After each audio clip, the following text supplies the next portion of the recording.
I'm Mayank. This is Mayank's movement.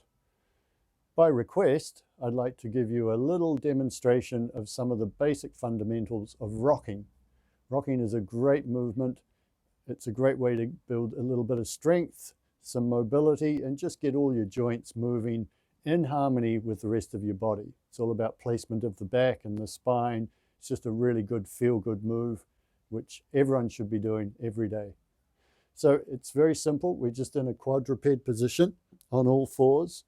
We try and keep a nice balanced position so the hands are under the shoulders, knees are under the hips, and we just simply push back and up.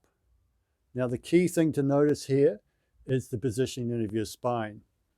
We're not rounding and dropping the head down. That's a child pose. Of course you can do that, but that's not what we're looking for here. And when we come up, we're not arching as if we're doing a cobra or a cat-cow. Of course, you can do that. If that feels good, it's an option, it's a variation.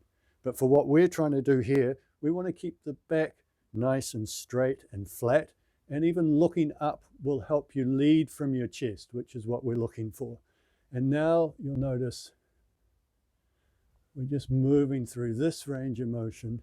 Notice how the back is staying nice and neutral, and all the joints, the shoulders, the wrists, the knees, and the hips are all moving through a nice range of motion.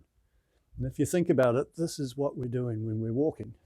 Our back is neutral. We want to be using our limbs to the best of their mobility. So this is your basic rock.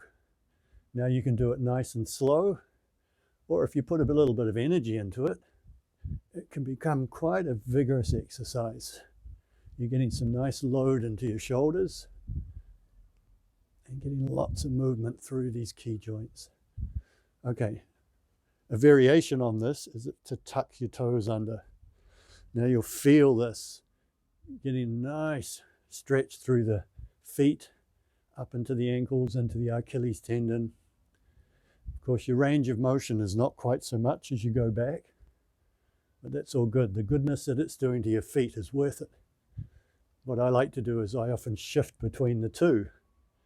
So I'll do 10 or 15 in one position, and then drop the feet down where I can get my hips back further, and then rock from there.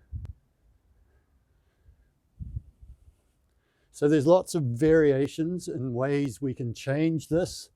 I'll just run through a couple quickly if you want to advance further from this.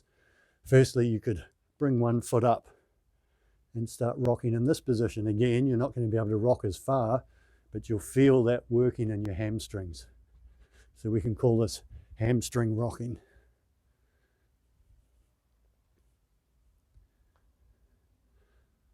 There we go, that's one option. Also just doing really nice gentle circles, shifting the weight from one shoulder over to the other shoulder, back to a hip, over to the other hip. This feels really good. Move in both directions.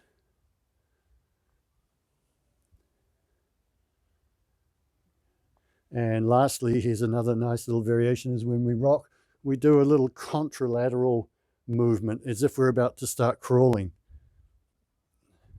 So we're doing opposite limb. So we put the left hand right knee and then go back, rock back, come up, right hand left knee. So we can just move backwards and forwards through that. Adds a little bit more movement. You'll notice that your core's a little bit more engaged here. You have to work a little harder as you go into this contralateral move.